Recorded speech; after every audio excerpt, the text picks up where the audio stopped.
তার চেহারাকে জাহান্নামের আগুন থেকে 70 বছরের পথ দূরে রাখবেন। সুবহানাল্লাহ। আবার শুনেন হাদিসটা, আল্লাহ বলছেন যে ব্যক্তি একটা দিন আল্লাহর সন্তুষ্টি লাভের জন্য সিয়াম রাখবে। কয়দিন ভাই? একদিন কি সিয়াম? নফল সিয়াম। যে ব্যক্তি একটা দিন রাখবে আল্লাহর সন্তুষ্টি লাভের জন্য, আল্লাহর নবী বলেন তার চেহারাকে জাহান্নামের আগুন থেকে 70 বছরের পথ দূরে রাখবেন। তাহলে ভাই শাবান মাসটা সিয়াম রাখা আমাদের প্রয়োজন না? কি বলেন? শাবান মাস এটা হলো রমজান মাসের প্রস্তুতি নেওয়া। রমজান মাসের আগের মাসটাই হলো শাবান মাস। এজন্য শাবান মাসে আমরা রমজানের জন্য বেশি বেশি প্রস্তুতি নেব, বেশি বেশি নফল সিয়াম রাখবো এবং রমজান মাসটা যেন আমরা ইবাদতের মাধ্যমে কাটিয়ে দিতে পারি। এজন্য আমরা শাবান মাসে আগে থেকেই রমজান মাসের জন্য আমরা প্রস্তুতি গ্রহণ করে নিব। কেন আল্লাহ নবী বলেছেন যে মানুষ যে ব্যক্তি সিয়াম রাখবেন, আল্লাহ নবী বলেন যে ব্যক্তি রমজান মাসে সিয়াম রাখলো এবং রমজান মাসটাকে ইবাদতের মাধ্যমে কাটিয়ে দিতে পারলো, আল্লাহ নবী বলেন তার জীবনের যত গুনাহগাতা আছে আল্লাহ তার সমস্ত গুনাহগাতাগুলোকে মাফ করে দিবেন। এজন্য আমরা যে কোনো কাজ করি আগে থেকে কিন্তু প্রস্তুতি নেই।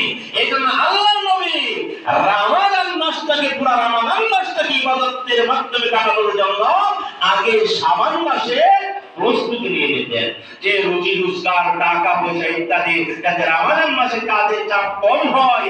এই জন্যই আল্লাহর নবী কি করতেন? এই শাবান মাসটা প্রস্তুতির জন্য আল্লাহ নবী রেখে দিতেন যাতে রমজান মাসে ইবাদতের মধ্যে কোনো ব্যাঘাত না ঘটে। তাহলে উপস্থিতি নিবেন, আমরা আল্লাহর কাছে প্রার্থনা করি, ও প্রভু তুমি আমাদেরকে শাবান মাসে বেশি বেশি ইবাদত করার তৌফিক দান করে দাও।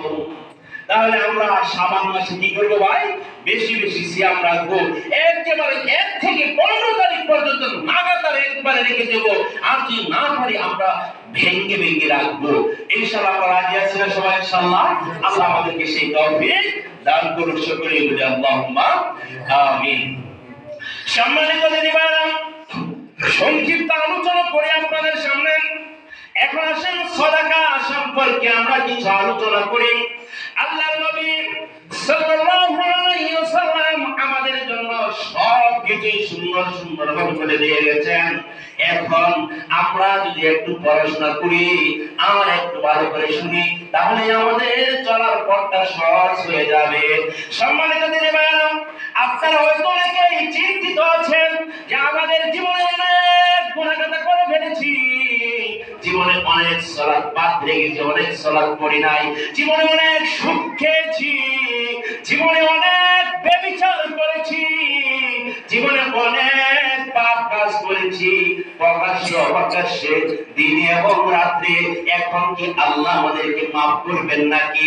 এমন কোন রাস্তা আছে নাকি একটু থাকলে আমাদেরকে বাতলিয়ে দেন? অনেক সময় অনেকে চিন্তা ভাবনা করি না আমরা।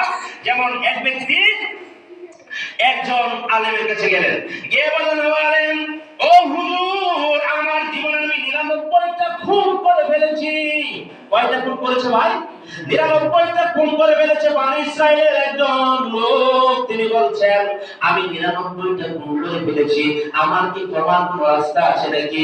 আমার কি ক্ষমার কোনো সুযোগ আছে নাকি? ওই লোকটা বলছেন না না, আপনার কোনো ক্ষমার সুযোগ নেই।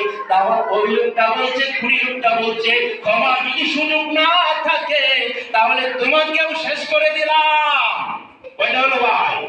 100 হয়ে গেল। কয়টা হয়ে গেল? 100 হয়ে গেল। সম্মানিত দিনী ভাইরা, 100 যখন পূর্ণ হয়ে গেল তখন ওই লোকটা ক্ষমার রাস্তা খুঁজতেছে যে আল্লাহ তাকে মাফ করবে নাকি। ভাই ইতিমধ্যে রাস্তায় ইন্তেকাল করেছেন, রাস্তার মধ্যে এই লোকটা মারা গেলেন। রাস্তার মধ্যে যখন মারা গেলেন তখন দুদল ফেরেশতা আসলো, এক দল তাকে জান্নাতে নিয়ে যাবে, আরেক দল তাকে জাহান্নামে নিয়ে যাবে। শুরু হয়ে গেল প্রতিযোগিতা। তখন আল্লাহ সুবহানাহু ওয়া তাআলা বললেন, ফেরেশতারা তোমরা রাস্তা মাপো। ভেবে দেখো জান্নাতের রাস্তা কাছে না জাহান্নামের রাস্তা কাছে? সুবহানাল্লাহ। তখন ফেরেশতারা রাস্তা মাপতে রাস্তা মেপে দেখলে জান্নাতের রাস্তা কাছাকাছি, জাহান্নামের রাস্তা অনেক দূরে। তাহলে সম্মানিত দিনীমান আল্লাহ সুবহানাহু ওয়া তাআলা বলছেন, লা তাকনাতু মির রাহমাতিল্লাহ ইন্নাল্লাহা ইয়াগফিরুজ যুনুবা জামিআ। আল্লাহ বলছেন, হে আমার বান্দাগণ, তোমরা আমার রহমত থেকে নিরাশ হয়ো না, আমি বান্দার সমস্ত গুনাহগাতা মাফকারী। সুবহানাল্লাহ বলবেন না? আল্লাহ বান্দার সমস্ত গুনাহগাতা মাফকারী।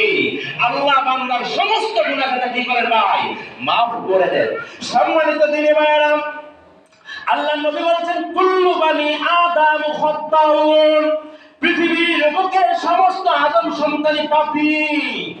পৃথিবীর বুকে সমস্ত আদম সন্তান কি ভাই? পাপী। কুল্লু বানি আদম খাত্তাউন ওয়া খায়রুল খাত্তাইন আত-তাওয়াবুন। আল্লাহ নবী বলেছেন, সবচাইতে পাপী হলো ওই পাপী যে পাপ করার পরে তওবা করে আল্লাহ ওই ব্যক্তিকে সবচাইতে বেশি পছন্দ করেন। সুবহানাল্লাহ বলবেন না?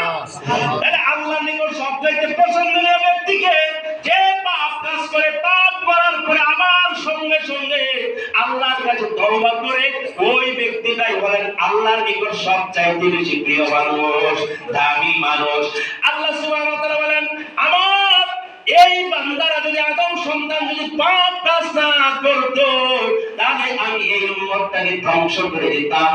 ধ্বংস করে দেয়া আবার নতুন করে জাতি আমি সৃষ্টি করতাম।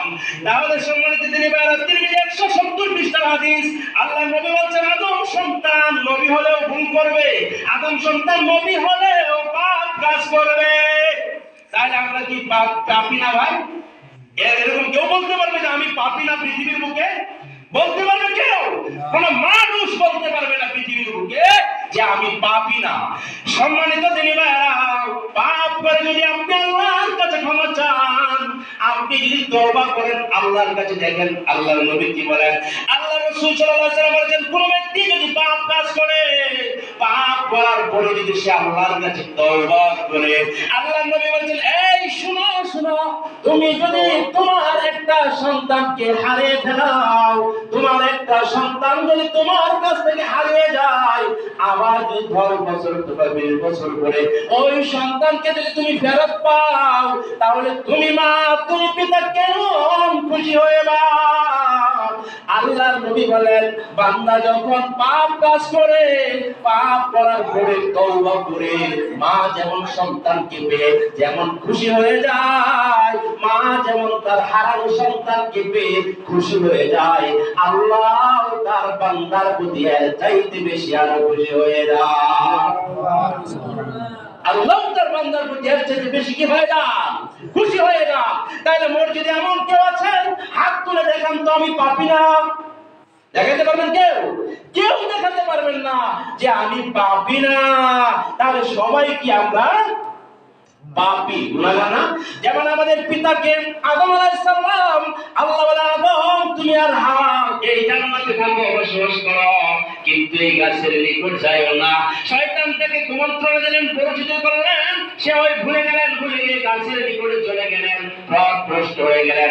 আল্লাহ বলেন, আদম জান্নাত থেকে নেমে যাও, দুনিয়ার মধ্যে ছড়িয়ে থাকো।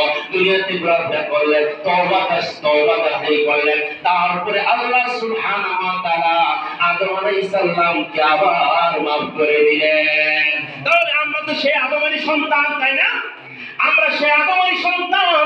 তাহলে আদম আমাদের পিতা, সে গুনাহ করেছে, ভুল করেছে, তাহলে আমাদের ভিতরে ভুল ত্রুটি হয়ে যেতে পারে, কি বলেন আপনারা? হতে পারে না? তাহলে আমাদের মধ্যে এরকম ভুল ত্রুটি হয়ে যেতে পারে। সম্মানিত দিনী ভাইরা, যে কথাটা আপনাদেরকে বোঝাতে চাচ্ছি, আল্লাহ সুবহানাহু ওয়া তাআলা আমাদেরকে জ্ঞান দান করেছেন, আকল দান করেছেন। আকল দেওয়ার পরে আল্লাহ সুবহানাহু ওয়া তাআলা বলে দিয়েছেন কুরআনুল কারীমের ভিতরে, যে যাকে আমি আকল দিলাম, জ্ঞান দান করলাম, জ্ঞান পাওয়ার পরেও, বুদ্ধি পাওয়ার পরেও যে ব্যক্তি বিবেক বুদ্ধি অনুযায়ী চলবে না, ওই লোকটাই হলো চতুষ্পম জন্তুর চাইতে আরো নিকৃষ্ট, চতুষ্পম জন্তুর চাইতে আরো খারাপ। আল্লাহ বলেন ইন্না শাররাদ দাওয়াবি ইনদাল্লাহ সুম্মুল বুকমুল্লাযীনা লা ইয়াকিলুন। আল্লাহ বলেন ওই লোকটাই হলো সবচাইতে বেশি নিকৃষ্ট খারাপ, যাকে আমি জ্ঞান দান করেছি, বিবেক বুদ্ধি দিয়েছি, বুদ্ধি দেওয়ার পরে, বুদ্ধি পাওয়ার পরেও যারা বিবেক বুদ্ধি অনুযায়ী চলে না, এরাই হলো কুকুরের চাইতেও নিকৃষ্ট। কুকুরের চাইতেও কি ভাই নিকৃষ্ট।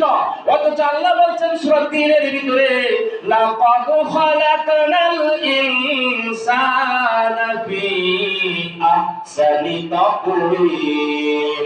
আল্লাহ বলেন ও আদম সন্তান, তোমরা জেনে রাখো আমি পৃথিবীতে মানব জাতিকে শ্রেষ্ঠত্ব দিয়ে সৃষ্টি করেছি, মানব জাতি হলো সৃষ্টির শ্রেষ্ঠ। আবার আল্লাহ বলে দিয়েছেন সুম্মা রাদাদনাহু আসফালা সাফিলিন। আল্লাহ বলেন আবার আমি এই মানব জাতিকে উল্টো দিকে ফিরিয়ে দিয়েছি, উল্টো দিকে ফিরিয়ে দিয়েছি। যেমন আগের আয়াতে বললাম, আল্লাহ সুবহানাহু ওয়া তাআলা বলছেন যাদেরকে বিবেক বুদ্ধি দিয়েছে, জ্ঞান দিয়েছে, এখন যদি বিবেক বুদ্ধি অনুযায়ী না চলেন, তাহলে আপনি আর আমি হয়ে যাব চতুষ্পম পশুর চাইতেও আরো নিকৃষ্ট। এজন্য আল্লাহ সুবহানাহু ওয়া তাআলা বলেন ওয়ালাকাদ যারানা লিজাহান্নামা কাসীরাম মিনাল জিন্নি ওয়াল ইনস লাহুম কুলুবুন লা ইয়াফকাহুনা বিহা। আল্লাহ বলেছেন ওয়ালাকাদ যারানা লিজাহান্নামা কাসীরাম মিনাল জিন্নি ওয়াল ইনস। আমি আল্লাহ জাহান্নামকে সৃষ্টি করেছি মানব জাতির জন্য এবং জিন জাতির জন্য। তাহলে আল্লাহ কেন জাহান্নাম সৃষ্টি করেছেন বলেন? মানব জাতির জন্য এবং জিন জাতির জন্য। কাদের জন্য? আল্লাহ বলেন যাদেরকে আমি দুটো চক্ষু দিয়েছি, চোখ থাকার পরেও দেখেও যারা দেখবে না, যাদেরকে আমি দুটো কান দিয়েছি শোনার জন্য, শুনেও যারা না শোনার ভান করবে, আমি একটা অন্তর দিয়েছি, কল্প দিয়েছি, যারা অন্তর শক্তি আমি দিয়েছি, যারা বুঝেও না বুঝার ভান করবে। আল্লাহ বলছেন উলাইকা কাল আনআম বাল হুম আদাল। ওরাই হলো চতুষ্পম জন্তুর চাইতেও নিকৃষ্ট, বরং আল্লাহ বলেছেন ওর চাইতেও আরো বেশি খারাপ। বলেন নাউজুবিল্লাহ। সম্মানিত দিনী ভাইরা, হয়তো এখন অনেকেই টেনশনে পড়ে আছেন যে জীবনে তো অনেক পাপ করে ফেলেছি, চুলদাড়ি পেকে গেছে, এখন কি আল্লাহ মাফ করবেন নাকি? আমি তো জীবনে অনেক গুনাহগাতা করেছি, জেনে না জেনে, দেখেও না দেখে, অন্ধকারে এবং আলোতে গুনাহ করতে করতে ভরপুর হয়ে গেছে।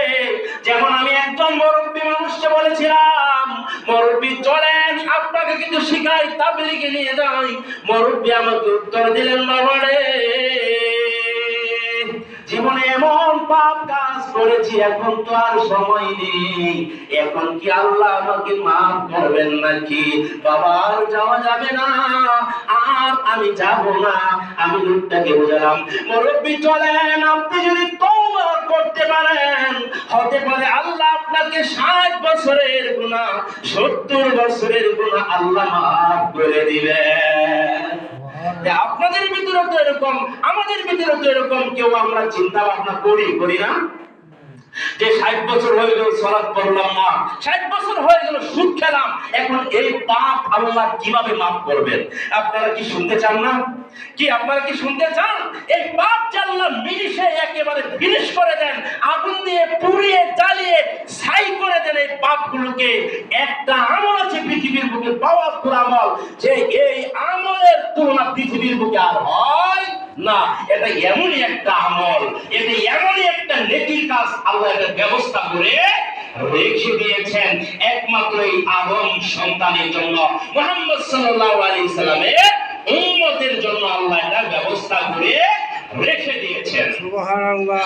সম্মানিত দিনী ভাইরা, আল্লাহ সুবহানাহু ওয়া তাআলা হাদিসে কুদসি সহিহ বুখারীর ভিতরে উল্লেখ করেছেন, قال الله تعالى أنفق ابن آدم أنفق عليك। আল্লাহ সুবহানাহু ওয়া তাআলা নিজে বলেন হাদিসে কুদসি, قال الله تعالى أنفق ابن آدم أنفق عليك। হে বনি আদম সন্তান, তোমরা আমাকে সহযোগিতা করো, তাহলে আমি আল্লাহ তোমাদেরকে সহযোগিতা করব। সুবহানাল্লাহ বলবেন না? কি সুবহানাল্লাহ বলবেন না? আল্লাহ বলেন, হে বনি আদম সন্তান, তোমরা যদি আমাকে সহযোগিতা করো, তাহলে আমি আল্লাহ তোমাদেরকে সহযোগিতা করব। আল্লাহ সুবহানাহু ওয়া তাআলা সূরা বাকারার ভিতরে ঘোষণা করে দিয়েছেন, আল্লাযীনা ইউনফিকুনা আমওয়ালাহুম বিল-লাইলি ওয়ান-নাহার সিররাও ওয়া আলানিয়া। আল্লাহ সুবহানাহু ওয়া তাআলা বলেন, যারা আল্লাহর রাস্তায় দিনে এবং রাতে, যারা আল্লাহর রাস্তায় দিনে এবং রাতে দান সাদাকা করবে, প্রকাশ্য এবং অপ্রকাশ্যে, গোপনে এবং সরাসরি, যারা পৃথিবীর বুকে আল্লাহর রাস্তায় খরচ করতে পারবে, আল্লাহ বলেন তাদের দুনিয়াতেও কোনো টেনশন নাই, দুনিয়াতেও তাদের কোনো চিন্তা ভাবনা নাই, এবং আখিরাতের ভিতরেও তাদের কোনো চিন্তা ভাবনা নাই। সুবহানাল্লাহ। তাহলে আপনারা চিন্তা ভাবনা ছাড়া চলতে চান না? কি বলেন? দুনিয়াতে চিন্তা ছাড়া, পেরেশানি ছাড়া কি চলতে পারেন না? চান না আপনারা? যার চিন্তা ভাবনা আল্লাহ দিয়েছেন, তার যে কত টেনশন, তাকে আপনি জিজ্ঞাসা যদি করেন তাহলে বুঝতে পারবেন। যদি বলেন, ভাই কেমন আছো? বলে, ভাই রে এমন ঝামেলা, ছেলের ঝামেলা, মেয়ের ঝামেলা, সম্পদের ঝামেলা, বাড়ির ঝামেলা, পাড়া প্রতিবেশীর ঝামেলা, দু চোখের সামনে শুধু ঝামেলা আর ঝামেলা, ঝামেলার তার আর কোনো শেষ নাই। অথচ আল্লাহ বলেছেন, তোমরা যদি দিনে এবং রাতে, প্রকাশ্য এবং অপ্রকাশ্যে আল্লাহর রাস্তায় খরচ করতে পারো, দান সাদাকা করতে পারো, তাহলে দুনিয়াতেও তোমাদের কোনো টেনশন থাকবে না, এবং আখিরাতেও তোমাদের আর কোনো টেনশন থাকবে না। অবস্থিত দিনে বারা পাপ করে ফেলেছেন, অনেক পাপ, পাহাড় পরিমাণ পাপ। এখন কি দিয়ে মুক্তিপণ নিয়ে নেবেন? এখন কি দিয়ে পাপ গুলো আল্লাহর কাছে ক্ষমা প্রার্থনা করবেন? আল্লাহ সুবহানাহু ওয়া তাআলা, আল্লাহর নবী বলেছেন যে আদম সন্তান এমন একটা আল্লাহ নেকির রাস্তা আল্লাহ দিয়ে দিয়েছেন, যা মিনিটের মধ্যেই আদম সন্তানের পাপ গুলো একেবারে ধুয়ে মুছে সাফ হয়ে যায়। আল্লাহ নবী বলেছেন, এই তোমরা যদি কেউ আল্লাহর রাস্তায় সাদাকা করো, খালেস অন্তরে যদি আল্লাহর রাস্তায় তুমি সাদাকা করতে পারো, তাহলে তোমার জীবনের যত গুনাহ খাতা আছে আল্লাহ সমস্ত গুনাহ খাতাগুলোকে maaf করে দিবেন। সম্মানিত দিনী ভাইরা, কিভাবে আল্লাহ maaf করে দিবেন? দেখেন, আল্লাহ নবী বলেছেন, এই তুমি যদি একটা আগুন ধরাও, আর আগুনের উপরে যদি তুমি পানি ঢেলে দাও, তাহলে আগুন কি ধরতে পারবে নাকি? আগুন কি জ্বলবে নাকি? আগুন জ্বলবে না, আগুন নিভে যাবে।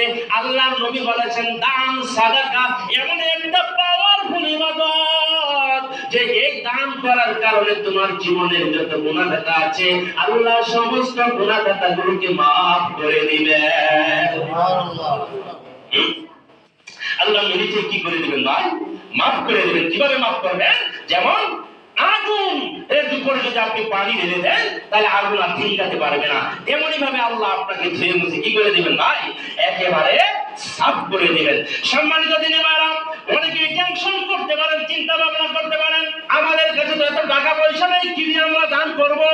আল্লাহর নবী বলেন, এই শোনো, তুমি জাহান্নামের আগুন থেকে বেঁচে থাকো এক টুকরা ওয়ালাউ বিশিক্কি তামারিন, এক টুকরা খেজুর হলেও তুমি এটা আল্লাহর রাস্তায় দান করো। এই এক টুকরা খেজুর দান করে জাহান্নামের আগুন থেকে তুমি মুক্তি পাইবা, আল্লাহ তোমাকে মুক্তি করে দিবেন। সম্মানিত দিনী ভাইরা, শুধু তাই নয়, আল্লাহ নবী বলেছেন, যদি কারো কাছে কোনো সম্পদ, টাকা পয়সা কোনো কিছু না থাকে, তাহলে তোমরা কি করবা? ভালো কথা বলবা। ভালো কথা বলাটাও হলো সাদাকা। ভাই ভালো কথা বলাটাও কি সাদাকা। ভালো কথা বলাটাও সাদাকা। যেমন আমরা একটা মসজিদ করেছি, এখানে আল্লাহ আমাদেরকে করাইছেন, যেমন এই মসজিদে যদি কেউ দান করেন তাহলে আল্লাহ নবী বলেছেন, মান বানা লিল্লাহি বাইতান বানাল্লাহু বাইতান ফিল জান্নাহ। যদি কেউ একটা ঘর তৈরি করে, একটা মসজিদ বানায়, আল্লাহ তার জন্য জান্নাতের ভিতরে একটা ঘর বানিয়ে দিবেন। আল্লাহ তার জন্য জান্নাতের ভিতরে কি বানিয়ে দিবেন ভাই? একটা ঘর বানিয়ে দিবেন। এখন আপনারা আলোচনা করলেন মসজিদের কিছু টাকা পয়সা লাগবে, আপনারা টাকা পয়সা ধরলেন, ধরার পরে আরেকজন লোক শুনলো, শোনার পরে বলছে, ভাই এই মসজিদে কেন টাকা দিবা? এই মসজিদে টাকা দিও না, এই মসজিদে টাকা দেওয়া ভালো না, এই মসজিদে টাকা দিলে ভালো হবে না, এই মসজিদে তোমরা দান করিও না। সম্মানিত দিনী ভাইরা, এই একটা কথা বলার কারণে, একটা কথা বলার কারণে আল্লাহ তাকে জাহান্নামে দিয়ে দিলেন। এই একটা কথা বলার কারণে হতে পারে আল্লাহ তাকে জাহান্নামে দিয়ে দেবেন। আবার যদি কেউ বলে, ভাই অমুক মসজিদের টাকা ধরেছে, অমুক মসজিদে দান সাদাকা করতে হবে, তখন আপনি যদি বলেন, ভাই দান করা ভালো, দান করো বাতাসের গতিতে, দান করো দ্রুত গতিতে, ডান হাতে দান করো বা বাম হাতে টের পাবে না, এমন ভাবে ভাই দান করো, তুমি দেও আমি দেই, তুমি দেও আমি দেই। আল্লাহ নবী বলেছেন, এই লোকটার এই 1-2 টাকায় একটা ইট অথবা 1 ব্যাগ সিমেন্ট অথবা 1 ব্যাগ বালু দেওয়ার কারণে তার জাহান্নামের আগুন হারাম হয়ে যাবে। আর জাহান্নামের আগুন হারাম হয়ে যাবে। সে জাহান্নামে যাবে না, সে জান্নাতে চলে গেছে, সে জান্নাতে চলে যাবে। ধানের ভাই এত পাওয়ার, দান এত পাওয়ারফুল ইবাদত।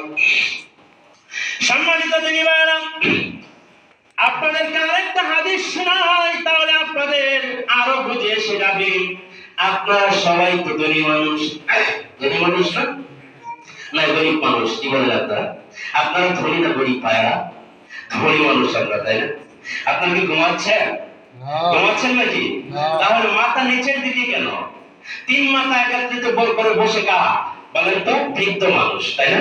যারা মাজরুর হয়ে গেছে এরা 3 মাথা একত্রিত করে বসে, আলহামদুলিল্লাহ, তাই না? আর যারা জোয়ান আছে, শরীরে শক্তি আছে, এরা 3 মাথা করে বসবে না, এরা এক খেলে আলু চোখের দিকে তাকিয়ে থাকবে। এটাই হলো আলোচনা শোনার সুন্নাহ, এটাই হলো আলোচনা শোনার সুন্দর নিয়ম, তাই না ভাই? তাহলে আপনারা যদি 3 মাথা একত্রিত করে বসেন, তাহলে তো আমি মনে করবো যে মনে মনে মনে বকতেছে, যে অনেকদিন পরে পাইছি, আজকে কিছু বকে দেই, তাই না?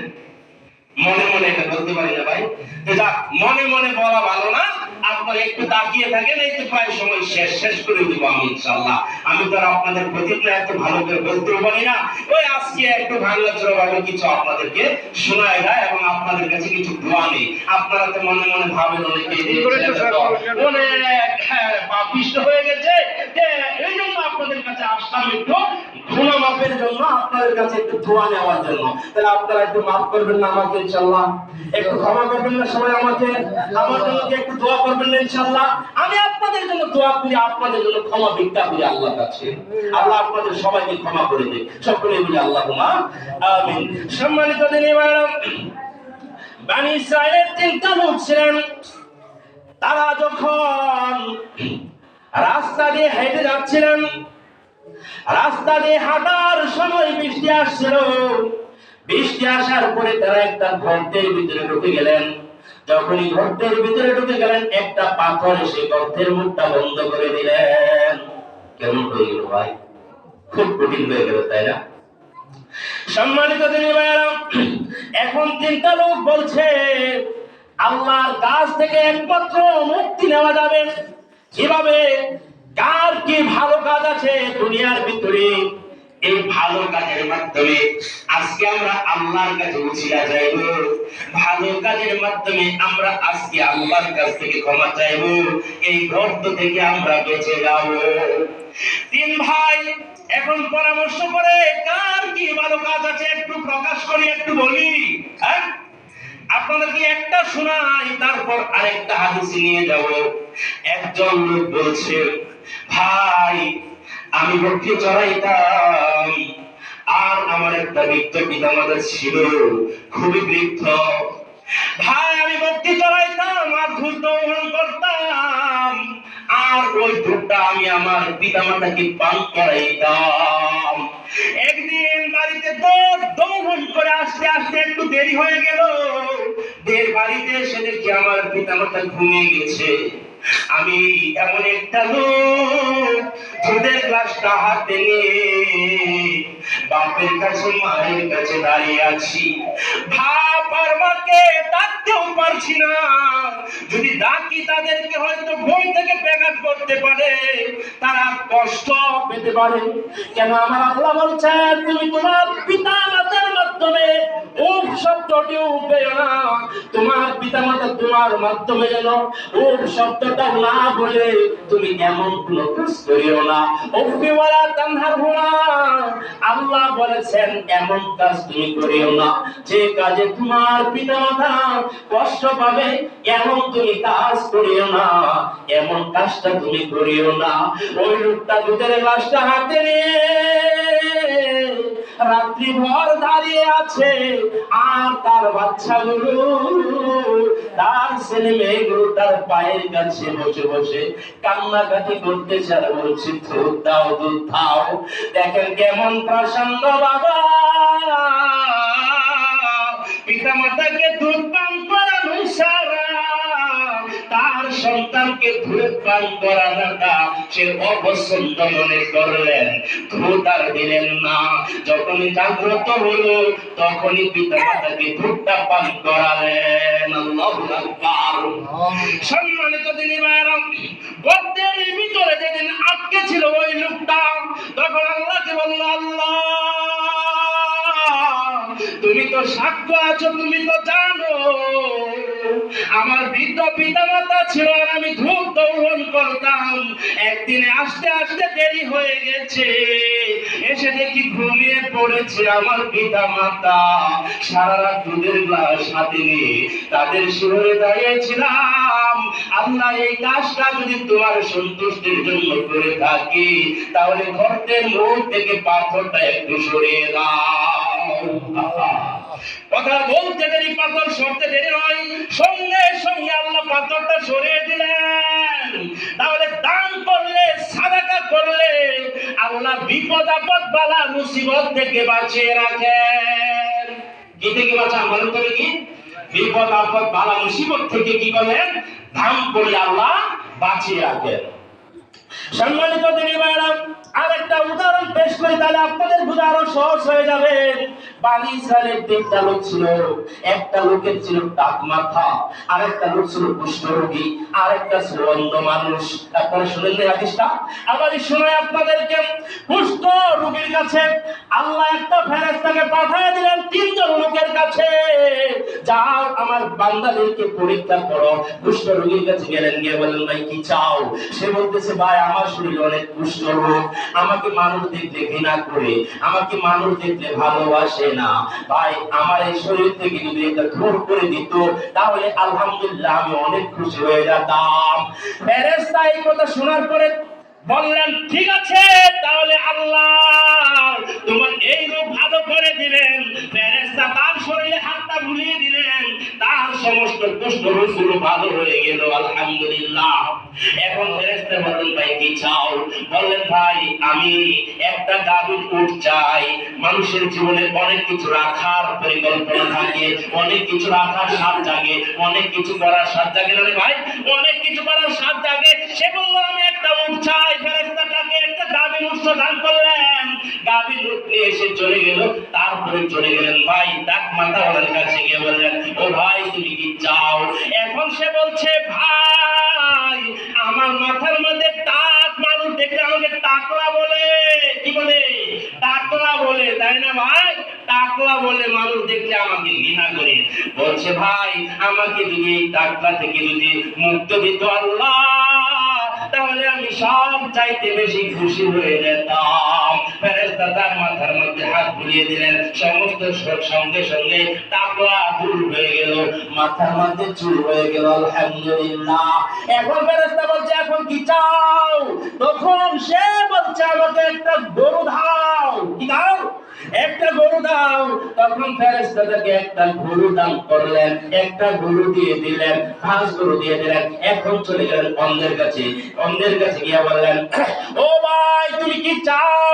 অন্ধ লোকটি বলছে মানুষ চোখে দেখতে পারে, দুনিয়ার আলো বাতাস কত কিছুই দেখতে পারে, আমি তো কিছুই দেখতে পারি না, আমি অন্ধ মানুষ, মনে অনেক ব্যথা লাগে, মনে অনেক কষ্ট লাগে, কিছুই দেখতে পারি না আমি। আল্লাহ যদি আমার চোখের অন্ধকারটা দূর করে দিতেন তাহলে আমি সবচাইতে বেশি খুশি হয়ে যাইতাম। ফেরেশতা তার চোখের উপরে হাতটা বুলিয়ে দিলেন, সঙ্গে সঙ্গে তার চোখের আলো ফিরে আসলো, সঙ্গে সঙ্গে সে ভালো হয়ে গেলেন। আলহামদুলিল্লাহ। এখন ফেরেশতা তাকে বলেন কি চাও? বলছে একটা বকরি চাই। ফেরেশতা তাকে একটা খালিদ বকরি দিয়ে দিলেন। আলহামদুলিল্লাহ। সম্মানিত দিনীরা, অনেক দিন অতিবাহিত হয়ে গেল, অনেক উটের মালিক হয়ে গেল, অনেক গরুর মালিক হয়ে গেল, অনেক বকরির মালিক হয়ে গেল, অনেক অনেক হয়ে গেল রে ভাই, অনেক হয়ে গেল।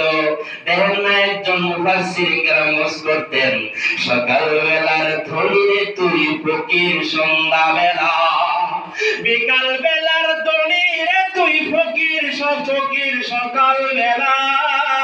কি ভাই বলেন? এজন্যই তো আল্লাহ সুবহানাহু ওয়া তাআলা, আল্লাহর নবী সাল্লাল্লাহু আলাইহি সাল্লাম বলেছেন, যখন প্রতিদিন ভোর হয় আসমান থেকে কিছু ফেরেশতা নাযিল হয়, দুজন ফেরেশতা নাযিল হয়। একজন ফেরেশতা দোয়া করতে থাকে আল্লাহর কাছে, আল্লাহ তুমি দাতাকে তার প্রতিদান দাও। আরেকজন দোয়া করতে থাকে, আল্লাহ তুমি জীবনের ধ্বংস করে দাও, জীবনের সর্বনাশ করে দাও, জীবন লোক জান্নাতে যাবে না, জীবন লোক জান্নাতে যাবে না, জীবন কোথায় যাবে ভাই? জীবন জাহান্নামের ভিতরে চলে যাবে। সম্মানিত দিনীরা, আল্লাহ বলেন এই ফেরেশতারা যা, আবার ওই 3 জন লোকের কাছে যা, গিয়ে যার একটু পরীক্ষা করে আসো। গিয়ে গেলেন সর্বপ্রথম ভাই, সর্বপ্রথম কুষ্ঠ রোগীর কাছে গেলেন, গিয়ে বললেন ভাই রে আমি তো সফরে আসছিলাম, সম্বল হারিয়ে গেছে, এখন গন্তব্যস্থলে বুঝতে পারছি না, ভাই আমাকে যদি একটা উট দিতে, কিছু স্বর্ণ মুদ্রা, কিছু টাকা পয়সা দিতে, তাহলে আমি পৌঁছে যেতাম আমার গন্তব্যস্থলে। তখন ওই লোকটা বলছে ভাই আমি তোমাকে দিতে পারবো না। তখন ওই ফেরেশতা বলছে ভাই তুমি কি পূর্বের কথা ভুলে গেছো না নাকি? ভাই পূর্বে তুমি দরিদ্র ছিলে, পূর্বে তুমি কুষ্ঠ রোগী ছিল, মানুষ তোমাকে দেখতে ঘৃণা করতো, মানুষ তোমাকে পছন্দ করতো না। আল্লাহ তোমাকে এই রূপ থেকে মুক্তি দান করেছেন, আল্লাহ তোমাকে এত টাকা পয়সা এত মুখ দিয়েছেন, এটা কি তুমি ভুলে গেছো নাকি? তখন ওই লোকটা বলছে ওই না তুমি শুধু শুধু আমার উপর মিথ্যা আরোপ করেছো, আমি আগে এরকম ছিলাম, এখন যেরকম আছি আগে এরকম ছিলাম। ভাই সত্য বলছে না মিথ্যা বলছে? কি বলেন আপনারা? আমার কথা কি বুঝেন আপনারা? বুঝতেছি। মিথ্যা বলছে না সত্য বলছে? ডাইরেক্ট মিথ্যা কথা বলছে। তাহলে সম্মানিত দিনীরা, আপনাকেও তো আল্লাহ অনেক সন্তান দান করেছেন, অনেক ক্ষেত খামার দান করেছেন, অনেক টাকা পয়সা দান করেছেন। হয়তো আপনি চোখে দেখে, পায়ে হেঁটে, হাত দিয়ে উপার্জন করার শক্তি তো আল্লাহ আপনাকে দিয়েছেন, সেজন্য কি আপনি শুকরিয়া আদায় করবেন না? শুকরিয়া আদায় করবেন না? বলেন আলহামদুলিল্লাহ। আলহামদুলিল্লাহ। তখন ফেরেশতা বলছে ভাই দেখ তুই যদি মিথ্যা বলে থাকস তাহলে আল্লাহ যেন তোকে আবার পূর্বের অবস্থায় ফিরিয়ে দেয়। নাউজুবিল্লাহ। ভাই আমার যে অবস্থা ছিল সে অবস্থায় ফিরে গেল। দেখছেন? এখন চলে গেলেন গরুওয়ালার কাছে, গিয়ে বললেন ভাই আমি সফরে আসছিলাম, এখন আমার সম্পদ শেষ হয়ে গেছে, কথা বললে শেষ করে দিব, আলোচনা আমি করব না, আমি আলোচনা করলে কথা বলার সাহস কেউ পাই না, যদি কথা বলে তাহলে মসজিদে আলোচনায় বাদ। সম্মানিত তিনি ভাই রাগ করবেন না, বলছিলাম এখন গরুওয়ালার কাছে গেলেন, গরুওয়ালার কি রূপ ছিল ভাই বলেন তো দেখি? গরুওয়ালার কি রূপ ছিল? ভুলে গেছে। আলহামদুলিল্লাহ, কি কথা? রাখলাম। কে বললো ভাই আমাকে দেও কিছু টাকা পয়সা, যেমন আপনারা অনেক সময় করেন না ভাই, মসজিদের আস্তর করতে হবে।